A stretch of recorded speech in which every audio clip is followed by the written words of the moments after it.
Hi, everybody. Dan Illman, Mike Beer, taking a look at race number 11 at Charlestown on Friday. It's the signature race of the Charlestown season. Here's the field for the Grade 2 Classic. $1 million is the purse. We're going 3 turns, a mile and an eighth over the bull ring at Charlestown, and the defending champion is back. That's the 7, Skippy Longstocking, who brings a lot of speed to the party under Jose Ortiz and gets a lot of class relief after chasing Arthur's ride in the Whitney. And that's probably the biggest key for him in this race, Dan. Although it's nice to know that he can handle this track and this configuration. That's for sure. He ran really well when he won this race last year, right on the lead the entire way, but he did it in fast time. Let's throw up our time form US pace projector. Coastal Mission is a horse that has shown some speed stretching out from sprints, but I'm not sure he's as fast as a horse like Skippy Longstocking. I did talk to Kenny McPeak's assistant after Frosted Departure won at Laurel, and he told me this horse is a Jekyll and Hyde. When he goes to the front, he feels very good about himself, and when he chases, I believe the term was, he kind of quits a little bit. So I'm expecting Frosted Departure to be on a send. Yeah, that's actually pretty apparent just from looking at his PPs, Dan. When this horse makes the lead, he's super dangerous, and he's got a pretty fast race in him as well. I got to imagine, especially on this track where early position is so important. I got to believe they're going to come out of there running from post 9. You have got to time your kick just right at Charlestown, considering these tight turns. And Jose Lezcano is going to have to be on his toes aboard the number 5, Bendoog, who, as you see by the LP designation over his chiclet, has the fastest time form US late pace rating. This horse would benefit from a fast pace, is classy enough to win this race. It's all about trip and timing. Yeah, trips. Listen, that's not just that doesn't just apply to Bendoog. Then that applies to everybody. Trips are going to be really important in this race. And Bendoog, yeah, he'll sit and finish if he has to do that, but he's also got a little speed if they elect to use it. The number 1 is Lord Miles. He is a true closer. A lot of folks forget that his last win was the Wood Memorial, where he was 59-1 and pulled off a big rallying victory. He's coming off this effort, a second place finish in a $75,000 handicap, going a 1-turn mile at Gulfstream, and he's getting a tour of the track. He ran okay in this race. I don't know. He was, pretty far back there early. He's got to look at this thing at the end, Dan. There's 6 of them across the track, 7 of them across the track. He has a chance to win here, and he's just not really finding enough. It's an okay performance. I kind of wanted to like him in here, and then I went and watched back. He ran here last year in that Hilton Memorial. He was a million lengths out of it, and then made a run through the stretch to get second. Never looked like he was going to win, but he ran okay. Boy, his running style is really problematic. Warrior Johnny is the number 2. He loves a mile and an eighth. He really is at his best at a mile and an eighth at Saratoga. It seems every year he shows up there with a big effort, as we saw 2 starts back when he dominated an allowance, paid $20 and earned a big buyer. They ran him in over his head in the Whitney last time out. He was just no match for those sort of horses. I wonder if Joel Rosario can sort of tuck in down towards the inside and save as much ground as possible while sitting behind the leaders. I think he's tactical enough to get that trip from post 2, Dan. So that could be really important. I think you're not really supposed to care about the Whitney last time. It was just a race that he couldn't win. 2 starts back, he did look good winning that race, but boy, did he get a perfect trip that day. Listen, maybe he'll get another one. Southern California-based Paroli, the number 3, was good enough to finish second in the Hollywood Gold Cup back in 2023. Hasn't really come back to that race since. Prompt and fade last time out in the Pleasanton Mile. That running style works here, although the pace once again could be fast. It feels like this pace is just going to be so much faster. It worries me about this horse. I mean, good for Michael McCarthy for getting this horse a grade 1 placing. When you look at his overall form, I don't know how that happened, but it did happen. He's grade 1 place. His form since then has not been good. The number 4 is Komorebino Omoyede. This is a son of California Chrome, bred in Japan, trained by Robertino Diodoro, and coming off a 3rd place effort in the grade 3 West Virginia Governors, a race where he sat a pretty good trip at Mountaineer, makes a run into the stretch, and is just no match for Hit Show, who was able to save ground every step of the way and slip through along the inside. I talked to Diodoro before this race. He said this horse was very immature at the beginning of his career, still shows signs of immaturity, but is growing up quickly. And I think you see that from his recent starts, at least on dirt from a figure standpoint. Yeah, it seems like he's come back really good so far this year. Returned to the Diodoro barn back in May. He's run 3 really good races on dirt since he's returned to Diodoro's barn. He ran fine in that race we just watched there, Dan. I didn't really feel like he had some kind of a big excuse. Although as good a trip as he got, he didn't get the trip that Hit Show got in there, and that probably made the difference. He still ran fine. I don't know. I thought he was at least mildly interesting at a price in this race. Bendoog, the number 5, was a winner at this distance 2 starts back at Aqueduct. He set a pressured pace inside a long shot that finished 4th and kept on going to win as much the best. They then ran him in the Suburban Belmont Stakes week, and let's watch that performance for Bendoog. This track was playing the speed.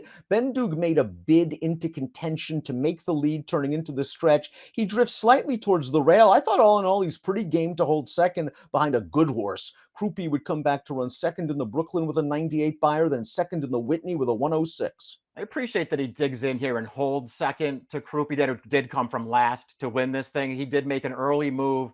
He dug in and he held second there. My other opinion on that race, too, is, in my opinion, of Bendoog in general, is I don't really feel like he wants to go 1.25 miles. I think that's a little bit too far for him. The shorter distances are better for this horse. He's got a little tactical speed, but he doesn't need the lead. We'll see if he can work out the right trip in here. I'm concerned about that mildly, but this horse is pretty good. Just got the feeling Bill Mott's been pointing to this race all along. He knew he had Arthur's ride for the Whitney, and hopefully, if that went well, and it did, the Jockey Club Gold Cup, I'm sure he circled the Charlestown Classic right after the Suburban. Coastal Mission is the hometown hero, a West Virginia bred that loves Charlestown. He's won 10 of 11 in his career, 12 of 22 lifetime, coming off a good effort when second, going 7/8 in the John A. Nehru. He caught a Bill Mott train runner that can step.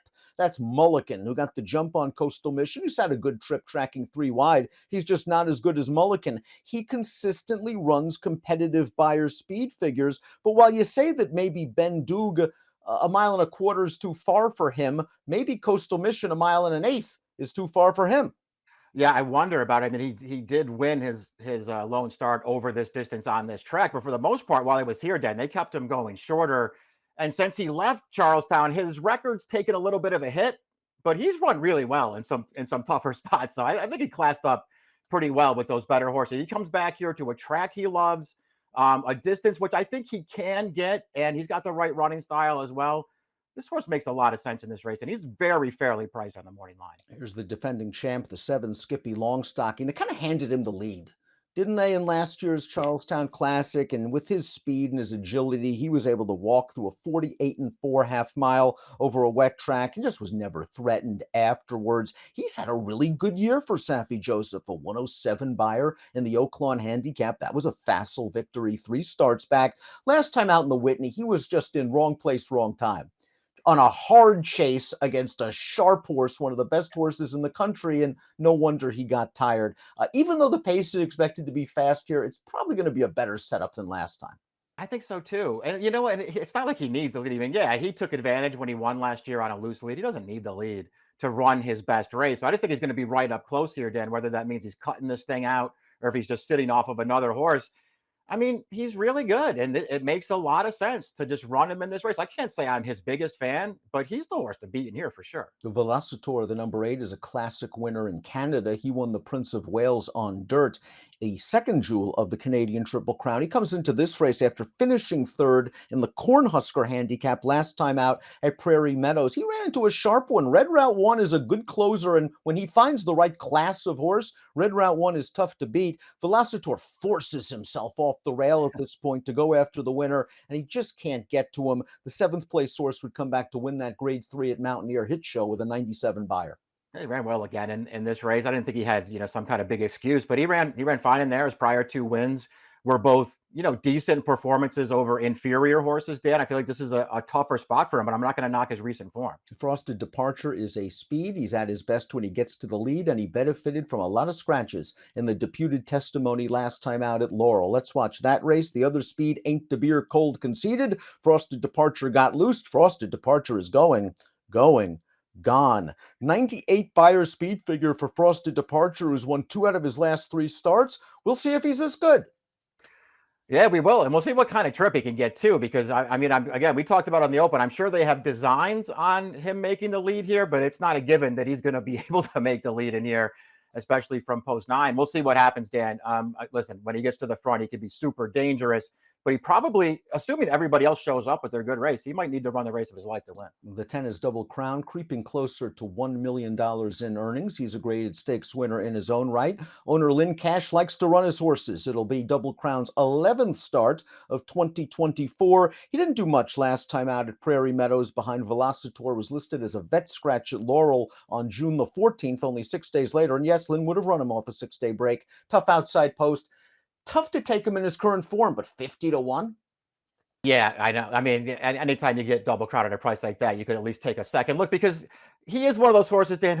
His form will look pretty bad at times, but I think a lot of that has to do with them just running him in the wrong race quite often, just because they like to run him. And so they'll often just put him in a spot where he can't possibly win. But when they put him in spots where he can be competitive, he's usually competitive. He won the Kelso at 42-1 back in 2022. Let's take a look at our top selections for the Charlestown Classic. You're going with Bendoog, a little class relief. If he can stay within striking range when the real running begins, sort of late on the backstretch the final time, I'm expecting him to kick. Yeah, me too. If he can be in the right position, I think he can win this race. Dan, he's not going to be the favorite. I really like his form since he's gotten over here for Bill Mott. I think they've gotten this horse good, and this is the right race to run him in. Little home court edge for Coastal Mission. I'm concerned about his ability to get the mile in an eighth, but he's tactical also enough to get his the right trip. He's run some fast races. He's kept good company, and I think the price will be right for him. And we'll see if Skippy Longstocking can do it again for the second straight year in the Charlestown Classic. Mike's going 5-7-9-1. I'm going 6-7-9-4. $1 million on the line at Chucktown on Saturday. Good luck.